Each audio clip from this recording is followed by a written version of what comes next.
자, 이제 우리 377페이지 보고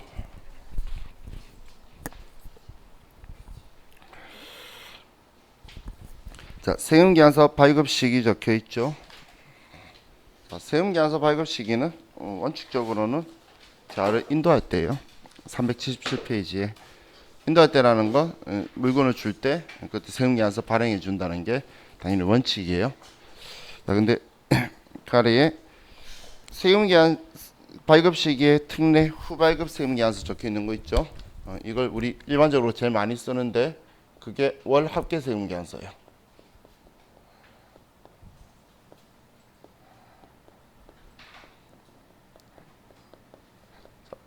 월 합계 세금계산서는 이 월 합계를 1여월을 쓰는 거예요. 1여월이라는 것만 기억하시면 돼요. 1개월이 아니고 예를 들어서 6월 16일부터 7월 15일까지 우리가 물건을 공급을 했죠. 그러면 우리가 공급한 기간을 6월 16일부터 6월 30일까지로 해서 세금계산서 작성 일자를 6월 30일자로 써서 발급을 7월 10일까지 하는 거예요. 그러면 나머지 7월 달 거는 7월 1일부터 7월 15일까지 한 걸 7월 31일자로 해서 8월 10일까지 이런 식으로 발행하는 게 월합계 세금계산서예요. 1여월이라는 건 그 달 것만 합친다는 이야기예요. 다른 달 거랑 합치면 안 돼요. 여월이나 1영년은 2020년 것만. 지금부터 1년치가 아니고 그 해 것만 합칠 수 있다는 거예요. 왜냐하면 얘가 섞여버리면 과세기간이 섞여버리죠. 그러면 신고가 꼬여버리게 되겠죠. 그렇기 때문에 그 달 것만 가지고 해요. 그래서 여러분도 지금 이 일 하고 계신 분 있으면 월 초에 세금계산서 거래처 전에서 매번 살 때마다 주기 그러니까 지금까지 했던 거 한 방에 끊어주는 거 많이 할 거예요. 그게 10일까지니까 이제 월 초에 저번 달에 했던 거 이야기하고 또 뭐 상대방도 이건 다음 달로 넘겨달라 그러면 또 넘기고 뭐 이런 식으로 할 거예요. 왜냐하면 또 돈이 좀 늦게 받게 되면 매출세도 문제가 생기니까 그러면 그 다음 달로 좀 넘기자 뭐 그러면 또 일반적으로 실무에서는 그렇게 조절을 하는데 제일 많이 쓰죠. 그것 때문에 10일까지 발행해라 이런 말 나오는 게 한 개만 팔았는데도 너 세금계산서 왜 발행 안 했어? 세무서 그러면 우리는 월합계 하기로 했는데요. 이러면 할 말이 없잖아요. 합계라는 게 거래가 빈번해서 합치는 게 아니라 여러 장을 한 번에 이렇게 발행한다는 뜻이에요. 아니 한 장에다가 그냥 다 쓰는 아래 항목들 있잖아요. 쭉 이때 다 쓰면 되죠. 한 장에다가 한 장이 다 발행하는 거예요. 시기를 다 다르게 할 거면 그때마다 발행해야 되는 거고 그 공급 시기를 한 방에 해가지고 그래서 작성일자를 마지막 날짜로 쓴다고 했잖아요. 말일자로 해가지고 그냥 옆에 날짜만 공급일자는 필요적 계산이 아니에요. 공급일자만 쪽 쓰고 위에 작성일자는 말일자로 써서 그달 한 방에 발행하는 거예요. 어떻게 하든 6월 1일에 팔았던 6월 30일에 팔았던 7월 25일날 신고만 들어가면 부가세는 문제가 없기 때문에 이제 그렇게 쭉 쓰는 건데 근데 그 날짜를 원하면 이거 쓰면 안 되죠. 상대방이 원하면 이날 공급 시기로 잡아야 돼요. 하면 한 건 발행해 줘야죠. 그죠? 근데 일반적으로 그 의미가 없다 보니까 거의 대다수가 다 이렇게 써요. 그래서 전부 다 사용되죠. 이게 지금 우리 양가로 이번에 후 발행 세금계산서 적혀 있고 그래서 적혀 있는 글자가 1여월 여월이라는 표현이 제일 중요한 표현이에요. 그 달에 일어난 것만. 여월이라는 뜻, 영년, 여월 이런 뜻 무슨 말인지 아시겠죠? 그 달에만 일어난 거, 그 해만 일어난 거 이런 뜻이에요. 자, 선발행 세금계산서는 특별히 그냥 의미만 이해하세요. 물건 안 팔았어요. 상대방이 그냥 세금계산서 먼저 좀 발행해 달래. 품위서 올려야 된다고. 그런 회사들 있어요. 세금계산서를 품위서에 올려야 되는 회사. 그럼 발행해 줘도 돼요. 우리 돈 안 받아도. 근데 원래 규정상으로는 뭐 물건 공급하고 7일 내에 돈 받고 뭐 이런 표현이 있는데 뒤에 전부 다 읽어보면 뭐 계약에 의한다면 넘어가도 된다 뭐 적혀 있어요. 그런 적으로 된다는 소리를 막 규정을 막 끌어놓은 거예요. 그래서 근데 물건 살지도 모르고 처음 연락 온 사람이 세금계산서 좀 발행해 달래. 그러면 안 해주면 물건 안 팔겠다는 소리예요. 그건 자기 회계 담당자가 몰라가지고 물건 팔 고객을 날린 거예요. 왜냐면 발행해주고 걔가 위에서 승인이 나야지 구매 들어오는 경우가 있기 때문에. 근데 그렇게 했다가 이제 우리 부가 신고해야 되는데 연락이 없죠. 그럼 연락해가지고 구매 안 되면 취소되게 우리 수행세금계산서 보내겠다고. 그냥 그렇게 해서 계약의 해제를 해서 날려버리면 되는 거예요. 그렇기 때문에 발행해주면 돼요. 문제될 건 아무것도 없어요.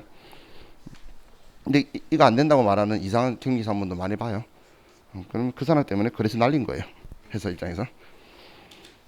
왜냐면 품위서도 모르는데 거기서 어떻게 사. 그죠?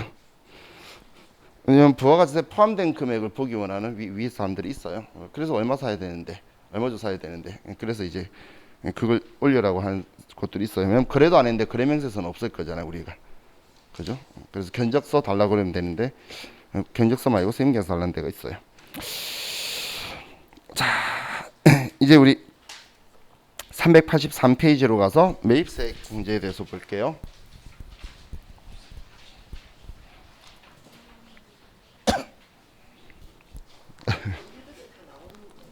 안 나오면 전 안 하죠. 지금 필요 없는 거 계속 날리고 있는 거예요.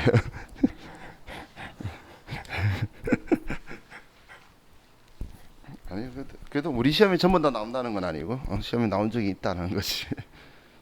그래서 항상 마음 깊이 진심으로 기도를 해야죠. 내가 모르는 건 나오지 마라. 내가 아는 것만 나와라. 그죠? 나중에 여러분들 뭐 세무일급 하면 많은 사람이 그런 기도를 해요. 왜냐면 제가 서식을 법인세 서식만 한 20몇 개를 알려줘요. 근데 시험 문제는 꼴랑 6개 나오거든. 그러니까 다들 두 손 모아 기도해요. 내가 이해 안 됐고 모르겠는 거 나오지 말라고. 또 항상 나오는 게 정해져 있으면 여기만 이해하고 알 수 없는 거 있죠. 10몇 개 중에 2개 나오는 게 있어요. 그리고 자기가 또 못 나와서 못 들은 날 있죠. 그래서 정말 운 좋은 사람들은 자기가 결석한 날에 진도 나갔던 게 시험에 안 나와서 그래서 상관없이 시험 보고 또 합격하신 분도 있어요. 그렇기 때문에 자, 먼저 우리 383페이지에 공제되는 매입세액이라고 적혀 있죠. 여기에 뭐 당연히 1번에 재화 용역 또는 재화 수입에 대한 세액 적혀 있는 건 과세 거래에 대해서 우리가 거기에 필요한 세액만 공제해 주겠다는 뜻이고, 당연히 자기 사업을 위해서 우리 매출세액을 우리 창출하는 과세 사업을 위해서 써야 되는 거고, 그리고 마지막에 사용되었거나 사용되리라고 적혀 있죠. 한마디로 샀는데 이걸 아직 안 썼다 하더라도 매입세액 공제를 해주겠다는 의미예요. 언젠가는 매출세액 창출할 거잖아요. 그죠? 자, 그럼 공제되지 않는 매입세액의 불공제 매입세액을 이제 기억하셔야 되는데, 자, 첫 번째가 사업자 등록하기 전 매입세액은 원칙적으로는 안 해주는 건데, 근데 사업개시일로부터 20일 이내에 등록 신청하면 그땐 대표자 주민등록번호로 세금계산서 발행한 거는 해줘요. 직원 주민등록번호 안 되고 대표자 주민등록번호로. 자, 그리고 그것도 너무 과하다 그래가지고 이 사업자 등록을 우리 그 과세기간 종일로부터 다음 달 20일까지 신청하면 해주는 걸로 17년도에 개정을 했어요. 자, 이건 크게 의미 안 두셔도 되고, 이제 다음 페이지 넘기시면 세금계산서 미수치 뭐 안 받았으면 당연히 안 해주겠죠. 근데 우리 필요적 기회사항이 우리 누락되거나 불분명하면 이것도 매입세액 공제를 안 해주겠다는 거예요. 그래서 앞에 제가 필요적 기회사항 이야기하면서 매입자가 챙겨야 된다라고 했었죠. 그래서 사는 사람이 이 부가가치세를 챙겨야 된다라고 보시면 돼요. 그럼 그 빠뜨린 게 누락인 거죠. 근데 빠뜨린 게 아니고, 만약에 우리 회사가 빠뜨린 게 아니고 그 착오로 인해서 잘못 썼다면, 그럼 세금계산서는 정확하게 주고받았는데 신고할 때 세금계산서 합계표를 제출하잖아요. 그럼 세금계산서는 정확하게 했는데 합계표에 잘못 써가지고 잘못되는 건 착오에 의해서 세금계산서로 거래 사실이 확인이 되면 매입세액은 공제해 주는 거예요. 그건 불공제 사유가 아니에요. 자, 그럼 아래쪽에 뭐 매입차별 세금계산서 미제출했거나 뭐 부실기재는 뭐 당연히 안 해주는 거니까, 이제 오른쪽 385페이지 거에 보면 매입세액 공제 안 되는 걸 이렇게 표현을 해요. 불공제 사유라고. 자, 우리가 매입세액 공제 안 된다고 해서 불공제라는 표현을 이제 쓸 거예요. 그럼 이 불공제 사유 중에 첫 번째가 사업 무관 지출이에요.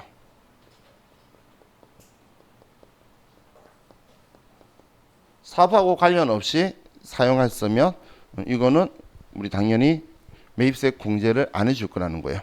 자, 우리가 100만 원짜리 물건을 샀어요. 그럼 부가가치세가 10만 원이겠죠. 그런데 이게 사업하고 관련 없이 우리 시험 때 대표이사가 자기 집에 TV를 갖다 놓거나 자기 집 에어컨 사면서 회사 이름으로 세금계산서를 받거나 뭐 이런 행동을 할 거예요.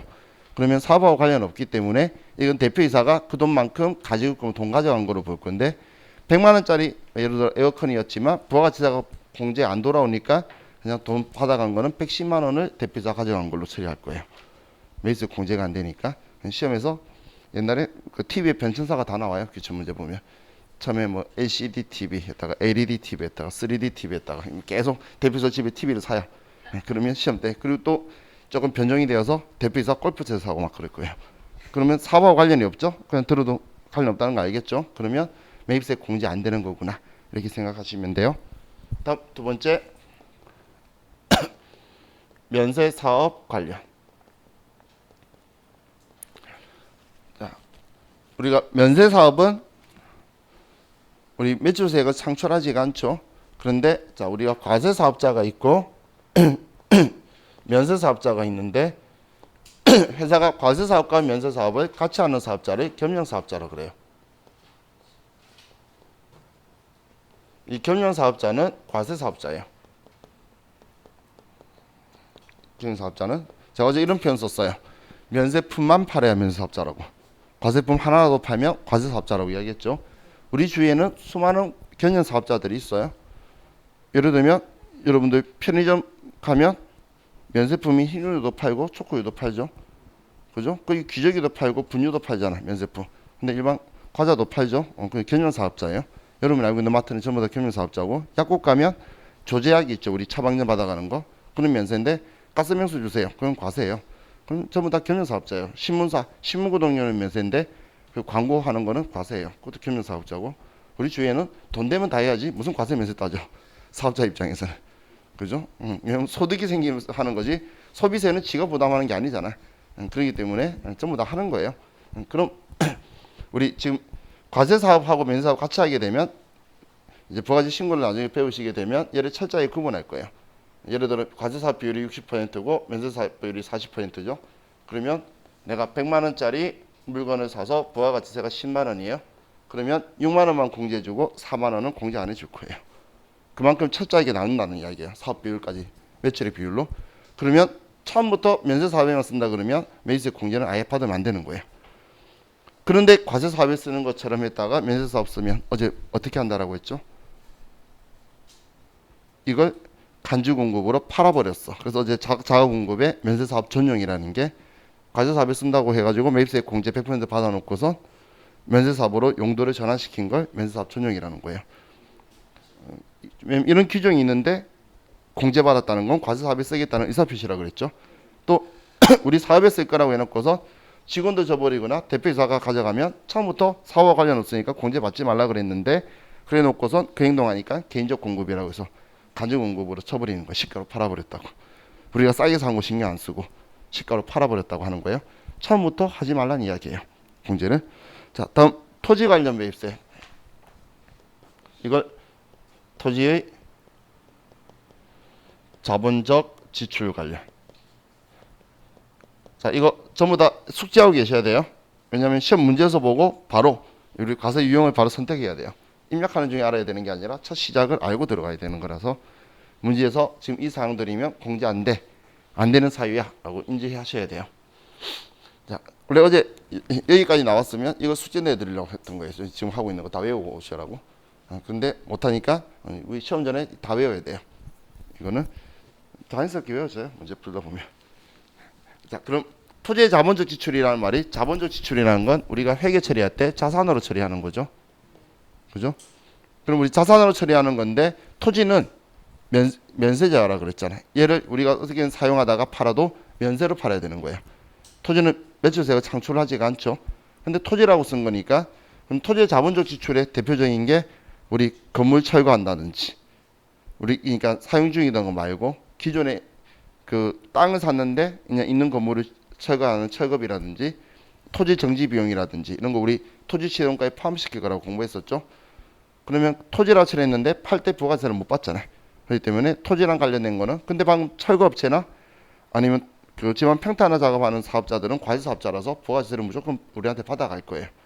그러면 이거는 매입세 공제가 안 돼요. 그것 때문에 나중에 실무자들이 건물 철거비가 많이 들면 건물을 부가세 신고 기간에 맞춰가지고 사가지고 건물 사용하는 걸로 등재 한번 시키고 신고하고 그리고 나서 건물 철거하면 철거비 공제를 받을 수 있어요. 그게 이제 세금하는 사람들이 사장님하고 타이밍하고 이런 거 조절할 때 회의할 때 쓰는 방식이에요. 왜냐면 철거비도 그 지금 우리 이런 건물 하나 철거하는데 억 돈 들어가요. 그럼 부가세도 1,000만 원 돈 넘게 들어가죠. 그러면 당연히 세이브 시기 조절로 세이브할 수 있으면 세이브하는 게 좋겠죠. 그렇죠? 자, 다음 우리 7번에 비용음용 소형승용차 비영업용 소형승용차 구입 유지 임차 전부 다 구입하는 것도 부가세 공제 안 해주고 유지하는 것도 공제 안 해주고 빌려 렌트카 하는 것도 공제 안 해줄 거라는 거예요. 그럼 비용용 소형승용차가 영업 용도의 개별 소비세 대상 차량이에요. 영업 용도의 개별 소비세 대상 차량을 우리는 비영업용 소형승용차라고 표현을 해요. 원래 이 용어를 쉬운 용어로 바꾸라고 그랬더니 조세 전문가들이 이렇게 바꿔놨어요. 처음엔 욕할 수도 있는데 명확한 구분을 해준 거예요, 사실은.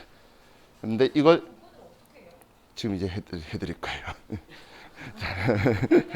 그래서 우리는 이렇게 생각을 하면 돼요. 자, 승용차가 있죠. 승용차. 자, 그러면 개별 소비세 대상 차량은 공제가 안 되는 거고 개별 소비세 대상 차량이 아닌 건 공제가 되니까 여러분은 승용차는 1000cc 초과 차량은 안 된다고 보시면 돼요. 그리고 왜냐면 1000cc가 경차라서 우리 1000cc까지는 개별 소비 대상 차량이 아니에요. 그래서 매입세 공제가 돼요. 또 승합차는 자, 얘는 우리 8인승 이하, 어떤 것은 7인승 이하라 그러는데 그 이유가 대한민국은 8인승 차가 없어요.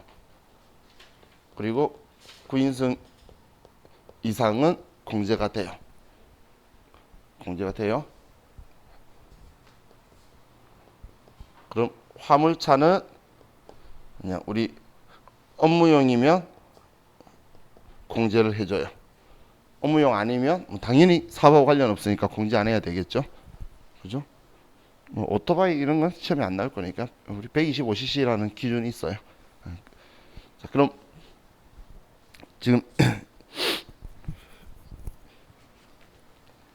우리 그냥 상식으로 생각하면 여러분들 그 인터넷 기사 아저씨들 있죠. 기사분들 혹은 우리 그 전화 요즘은 전화를 안 쓰니까 집에 잘 뭐 전화라든지 그 유선 TV 하시는 분들 다 경찰서죠. 그분들 왜 경찰을 쓸까요? 그분들이 좁은 골목 잘 들어가라고 작은 차 쓰는 게 아니고 그분들이 제 친구도 저기 헬로 TV 그 인천 쪽에 그 지사 하고 있는데 거기 저 차만 30대예요. 그러면 그 차 기름값에 대해서 10%도 매입세 공제되냐 안 되냐 차이가 있고 차 고장 나면 차 수리하는 카센터도 같이 사업자죠. 그러면 그것도 매입세 공제되냐 안 되냐 다 그게 돼요. 그렇기 때문에 그 일반적으로 여러분들이 뭐 차 쏘고 들어가 볼 일이 없겠죠. 저도 그냥 우연히 탈리에서 탄 건데 차 그 모닝이나 차를 많이 쓰는 이유가 이 1000cc 이상 차량 중에 그 차가 제일 좋대요. 그래서 제일 좋은 풀옵션으로 사줘요. 그러니까 그분들한테 그 좋은 차를 해줬을 때 경비적으로 많이 드니까 10%를 그쪽으로 이제 딴 쪽으로 운영할 수 있겠죠. 기름값만 몇 천만 원씩 쓴대요. 그러면 몇 백만 원이 빠지는데 그분도 월급이 나오잖아. 한 명도. 그러다 보니까 이제 그런 거 쓴다라고 보시면 돼요. 단순한 부가가치세에서도 차이가 발생하죠. 그리고 렌트 때문에 아마 회사에서 차 빌려 보신 적 있으신 분 있을 건데 카니발이라는 차가 쓸데없이 비싸요. 그 차는 렌트카 가격을 안 내려요. 왜냐하면 기업들이 그 차에 대해서는 어차피 빌려도 기름도 넣고 다 넣어야 되는데 9인승 넘어가는 거에 대해서는 매입세 공제가 돼요. 렌트비도 전부 다 매입세 공제되고 근데 일반 승용차는 공제가 안 돼요. 그러다 보니까 이제 그 회사들도 배짱으로 렌트카 회사도 그 차 가격은 안 내리는 거예요. 법인 사업자들이 알아서 빌려가니까 수요가 있는데 굳이 내릴 필요가 없죠. 승용차는 개인들이니까 자기들이 취향에 따라가는데 차는 이제 그런 차가 우리나라에 많지가 않고 봉고는 또 좀 그렇잖아요. 그러니까 사람들이 이제 픽업하러 갔대. 이제 그 차가 그냥 무난하니까 많이 써요. 그래서 또 카니발도 보시면 그 6인승인가 7인승은 싸요. 가격 내리고 해요. 근데 이제 9인승 같은 경우에, 근데 어떤 분은 오해하셔가지고 고속도로 전용 차선 달려서 비싸다는데 그런 것 때문이 아니고 이제 회사 경비 처리 때문에 그런 거예요. 저도 고속도로 다닐 때 보면 부럽긴 해요. 저도 그것 때문에 서브밴을 살까 막 이런 생각했었어요 옛날에. 자, 다음 이제 마지막으로 접대비 관련 매입세. 접대비 및 이와 유사한 비용 관련이라고 이제 규정이 있는데, 자, 접대 관련해 가지고는 매출 세액이 창출될 거라는 생각이 전혀 없다라고 어제 제가 이야기했었죠. 그래서 매입세 공제 받지 말라는 거예요. 그런데 매입세 공제 받으면 너 이거 사업상징여라고 팔아버렸다고 할 거라는 거예요. 이것도 어제 간접공고에서 봤죠. 이거 유지하는 데 써버리면 너 이거 너한테 팔아버렸다고 해버릴 거라는 거. 그게 공제받지 말라고 법전에 명시를 하고 있는 거예요. 마치 면세 항목인 것처럼 이거에 대해서는 매입세 공제받지 말라. 근데 얘는 불공제 사유에 해당하는 건 세금 계산서를 수취했다면 신고를 하는 거고, 근데 공제는 안 받도록 신고하는 거고, 신용카드 매출 전표나 현금 영수증의 경우는 얘는 신고를 하지 않을 거예요. 얘는 신고하고 얘는 부가가치 신고 안 한다는 거예요. 이 사유에 들어가면 신고할 필요가 없어요. 왜 신고할 필요가 없냐면, 여러분 회사에서 카드 단말기 사용하는 회사가 있으면, 가맹돼 있는 회사 있으면 벤사라는 걸 들어보신 적 있을 거예요. 카드 벤사가 카드 단말기에 끓여 있는 모든 거래 사실을 국세청에 전송하는 업무도 하나를 가지고 있어요. 그럼 거래 사실은 전부 다 국세청에 전송이 돼요. 그렇기 때문에 굳이 공제 안 되는 거 가져와 가지고 쓸데없는 짓 하지 말고 얘는 일반적으로 보내버려요. 공제 이 사유에 들어가는 거. 국세청이 알고 있잖아. 근데 세금계산서 주고받은 거는 국세청이 우리가 무조건 신고를 해줘야 되는 제도라서 얘는 신고하면서 이 사유인데 공제 받으면 안 된다고 넣었다 빼버릴 거예요. 얘는 아예 안 들어올 거고. 그래서 얘 둘이는 좀 차이가 있죠. 이것 때문에 이제 나중에 주유소 기름 영수증도 우리 시험 말고 회사 영수증 테스트 할 때 기름 넣은 영수증 줄 거예요. 그러면 센스 있게 이 차가 어떤 차량이죠? 라고 물어보면 어제 좀 안 해? 라고 하는데 알아서 아무 때나 집어넣으면 에이 그런 생각하고 인정이 안 될 거예요. 영수증 보자마자 어디 주유소는 딱 적혀 있잖아. 그래서 이제 그거 가지고 처리를 해요. 자, 우리 이것까지 기억하시면 되는 거고, 387페이지는 이론 시험에 한번 나와서 한 번 나왔어요. 그런데 이 저자가 오버해가지고 엄청 많이 써놨는데, 의제 매입세액은 이거예요. 없는 매입세액을 이따 해주는 거예요. 의제 없는 거 이따 해주는 거잖아요. 그죠? 그래서 미가공 농수산축산 인산품을 원재료로 해서 과세품을 파는 사업자예요. 도대체 그런 놈이 누가 있을까? 통조림 만드는 회사. 통조림 만드는 회사, 과일, 통조림 이런 거 미가공이죠. 이걸 과세품인 통조림을 만들어서 파는 이런 회사들이에요. 그러면 매출세액은 창출되는데 매입세액은 없죠. 그러면 없는 매입세액을 있다고 해주는 구조가 있어요. 지금 우리 교재에 지엽적으로 이 책상사람 지금 책 입력하는 직원이 전에 나한테 수업 듣고 가가지고 쓸데없이 집어넣었어요. 지금 우리 이런 수업할 때는 들어갈 내용이 아닌데 회계 1급, 세무 2급 같이 하는 말에서 했던 걸 회계 1급 책에다 집어넣어가지고 지금 얘가 들어가 있는데, 우리 부가가치세 누적 효과라는 게 있어요. 면세제도의 취지가 뭐죠? 소비자의 세부담을 완화시키는 게 목적이에요. 그런데 과세 사업자들 사이에 면세 사업자가 끼면 부가가치세가 최종 소비자한테 훨씬 더 늘어나는 그런 이상한 효과가 발생하는 게 있어요. 그걸 제거하려고 없는 매입세액을 있다고 해주는 거예요. 원래 사업자들을 위해서 만든 제도는 아닌 건데, 근데 이걸 그래서 면세품 샀는데 우리 회사가 과일을 샀는데 이 과일 산 거에 대해서 우리 일정 요율이 우리 회사 업종에 따라서 104분의 4나 106분의 6이나 이런 요율을 없는 매입세액을 있다고 공제해 주는 제도예요. 그래서 이런 제도가 있다 정도까지만 기억을 해두세요. 근데 세금이라는 거 우리하고 밀접한 관계를 가지고 있죠. 그래서 여러분들이 그 주위에 그 식당 하시는 가족분들이나 지인이 있으면 그분한테 이야기하면 모든 사람이 의제 매입세액 공제를 알아요. 정말 이 사람이 세금에 대해서 세자도 모를 것 같은데 의제 매입세액 다 알아요. 우리 저한테 그래서 수업 듣다 자기 아버지 식당 하는 그 사람이 있었는데 자기 아는 척 하려고 했더니 아버지 알고 있더라고. 신기하다고. 막 그런 이야기예요. 왜냐하면 없는 면에서 있다 하니까 당연히 사업자들은 그 돈 돌려준 것 때문에 계산서 달라고 납품 식자재 납품하는 사람들하고 같이 금액도 막 이야기하고 막 그래요. 돈이 나한테 걸려야 어떤 일이 있어도 알게 되죠. 그죠? 자, 이제 우리 452페이지로 가고 컴퓨터는 제가 켜자라고 했죠.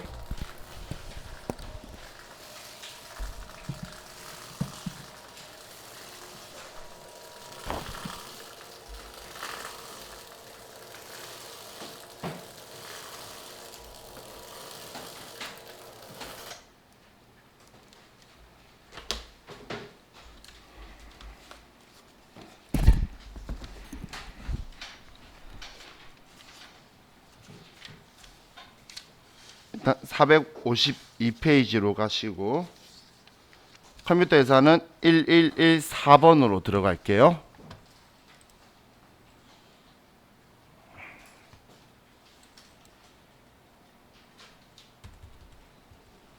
(1114번)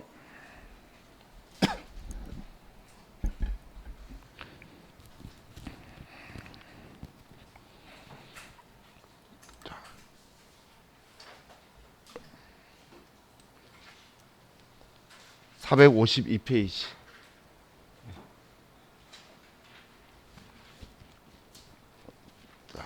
이제 매일 매출 전표를 들어가 볼게요. 자, 제가 이렇게 말씀드렸죠. 우리 매일 매출 전표는 부가가치세법상 공급 시기에 해당할 때 그땐 여기에서 쓰고 전표 입력을 그거하고 상관없으면 여기 쓸 거예요. 예를 들어서 100만 원치 물건 팔기로 했는데 10만 원 계약금 받으면 일반 전표에 쓰고 물건 넘길 때에 100만 원이라고 매일 매출 전표에 쓰고 근데 나머지 90만 원 이상 있으면 했다가 90만 원 받은 거는 일반 전표에 쓰고 그럼 버신 거는 물건 판 거 한 개잖아요. 그럼 100만 원에 팔았던 거 넘길 때만 한번 쓰고 이렇게 될 거예요. 자, 그럼 매일 매출 전표로 들어가서 먼저 여러분들이 파악하셔야 될 게 날짜 먼저 1월 달로 누르시고 일반 전표 때하고 똑같이 1월 1일이라고 치면 1일자만 써지고 여기를 스페이스바 엔터 쳐서 치우면 날짜 쭉 써지는 건 똑같아요. 그죠? 일반 전표 때하고. 자, 그럼 이제 여러분들이 절대 잊으시면 안 되는 거. 저하고 헤어져서 다른 선생님을 만나도 이건 잊지 마세요. 자, 여기 위 상단부 있죠? 상단부는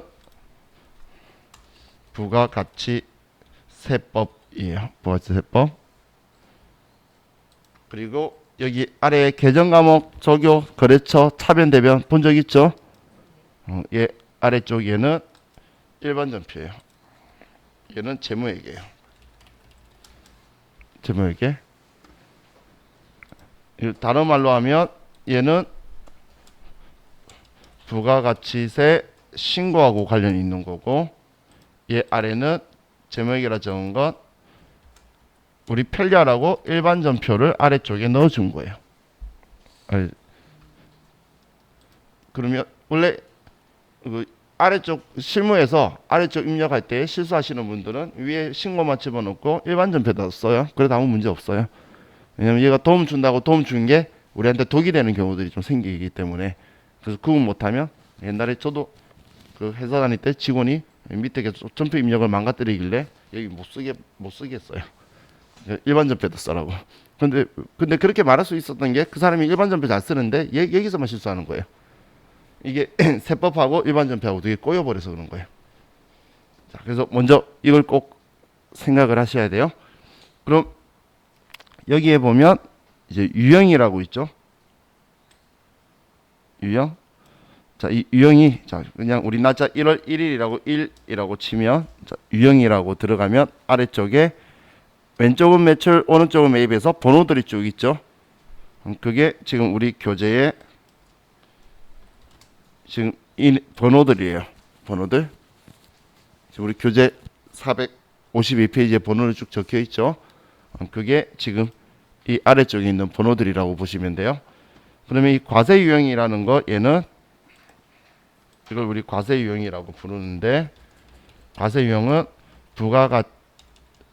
부가가치세 신고서 우리 금액 입력 칸을 결정하는 번호예요.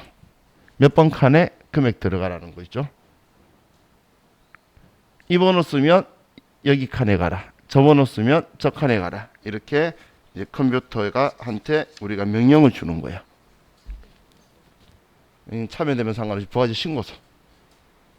위에는 부가가치세라 그랬잖아요. 그죠? 자, 보시면 아래쪽에 우리 분계하는 그림이 있었는데 이거 안 써도 상관없어요. 신고서는 위에만 써도 다 들어가요. 얘는 부가가치세예요. 자, 잠시만요. 있나? 금액이 있네. 잠시만요. 자, 제가 10월 1일부터 12월 31일까지 우리 컴퓨터에 보시면 위에 부가가치 탭에 클릭했을 때 부가가치 신고서가 있는데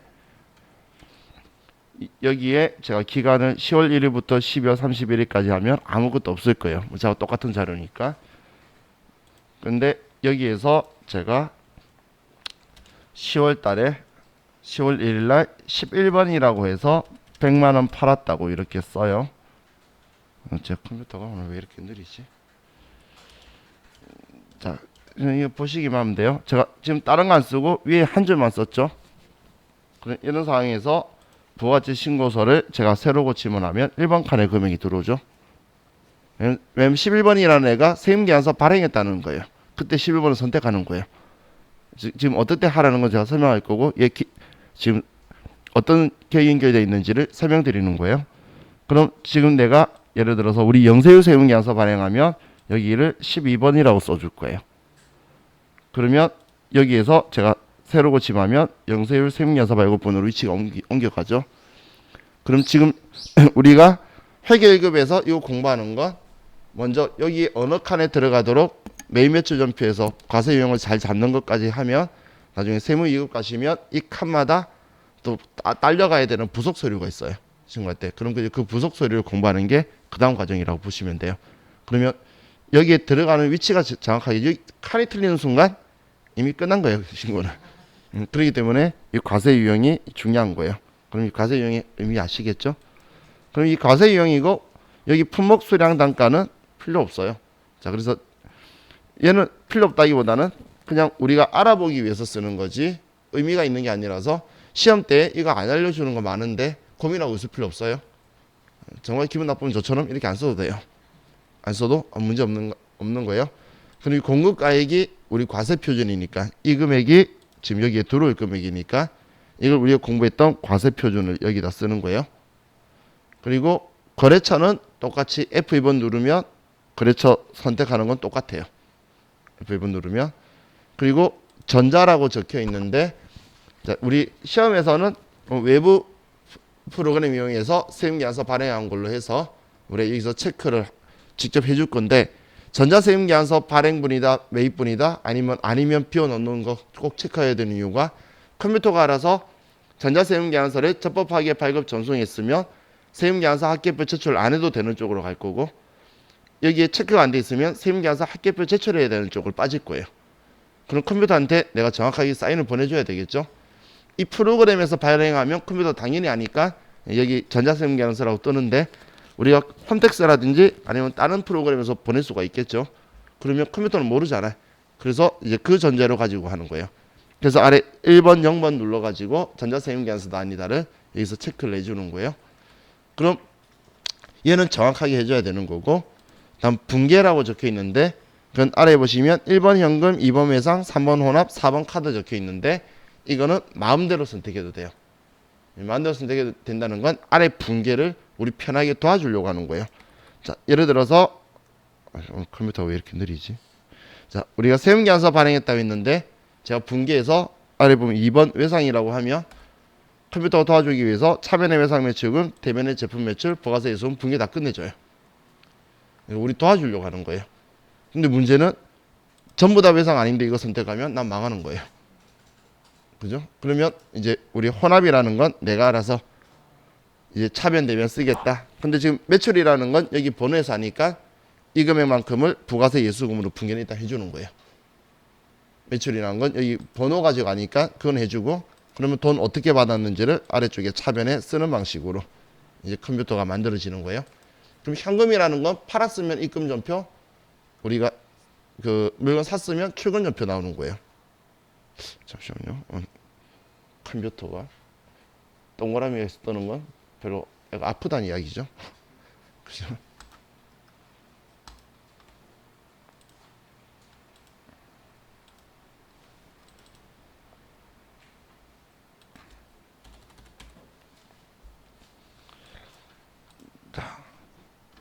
그럼 지금 메인 매출 전표 제가 쓰는 걸 이야기하는데, 우리 현금하면 알아서 입금 전표로 해가지고 아래 분계를, 얘가 입금이 안 들어갔고요.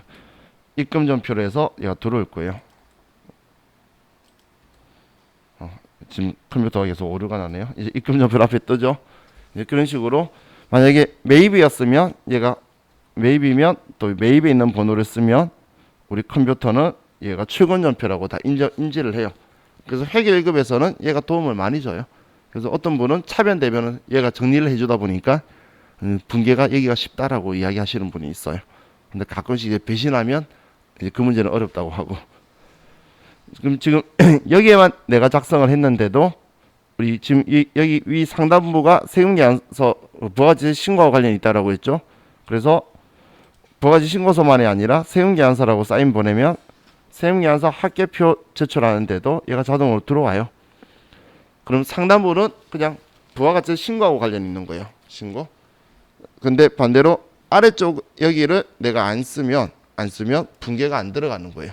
얘는 우리 일반 전표에 쓰면 합계장리산표에 다 반영돼서 들어가는 거 우리 시기하면서 봤죠. 얘도 그와 똑같이 입력하면 전부 다 분계 일반 전표한 거랑 똑같이 합계장리산표로 다 들어갈 거예요. 그래서 두 개를 이원화시켜서 생각하셔야 돼요. 같게 생각하면 안 돼요. 지금 제가 이렇게 얘기하니까 그건 다르네 라고 생각 드시죠. 막상 쓰면 얘 둘이는 하나처럼 느껴져요. 얘가 너무 많이 이렇게 분계할 때 도와주다 보니까. 그래서 금액이 틀리는 경우가 되게 많아요. 자, 그럼 여기에서 먼저 제가 그 우리 문제 풀 때 채점 기준을 설명을 좀 드릴게요. 고민 안 하시게.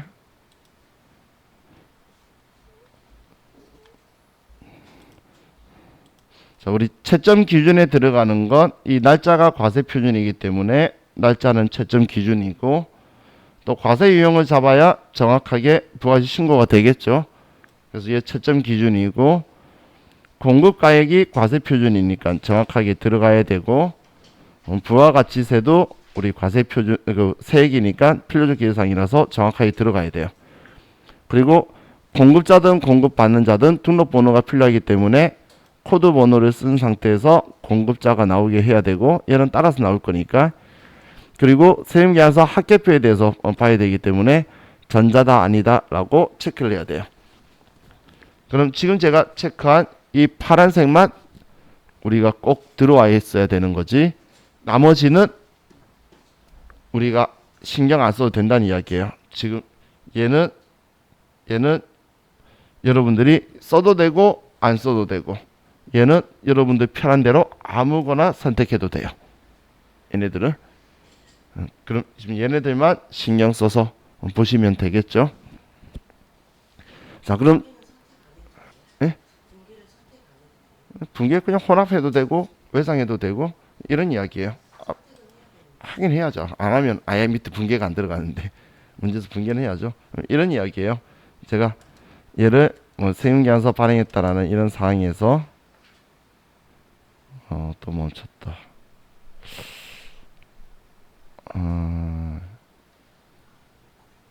자, 컴퓨터를 어떻게 하긴 해야겠어요.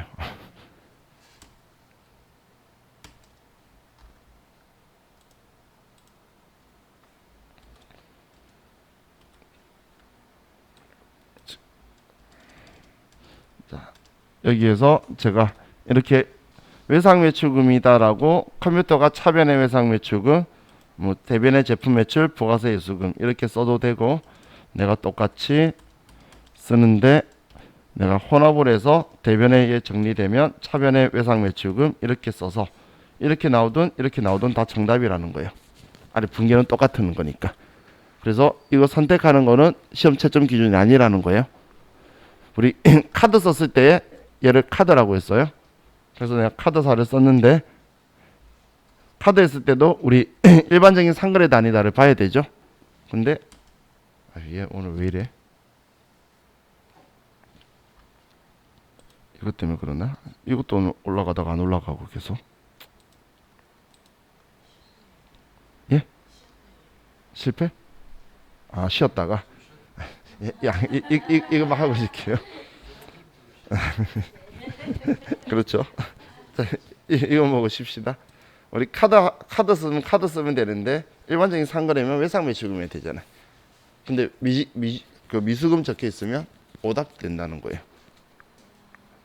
그렇기 때문에 이런 경우는 무조건 혼합으로 해줘야 되겠죠. 근데 우리 하도 많이 실수하고 사람들이 쓰다 보니까 교육용 버전에서는 얘 수정 가능하게, 원래 녹색 부분은 수정이 안 돼요. 근데 수정되도록 풀어줬어요. 그래서 얘 바꿀 수는 있어요. 근데 뭐 연습할 때 그렇게 하시면 안 돼요. 회사가 만들 거거든. 이건 환경 설정에서 등록해 둔 거예요. 전부 다 이 환경 설정에서 그 등록하면 방금 얘 입력하면 이제 어떤 계정 과목이 기본적으로 나올 거다라는 거 있죠. 이걸 써줬기 때문에 신용카드니까 막 미수금 해라 돼 있는데 외상 매출금 나오라고 넣어놓으면 외상 매출금 나올 거고, 여기에서 등록돼 있는 거라서 그냥 여기를 마음대로 믿고 가면 안 돼요.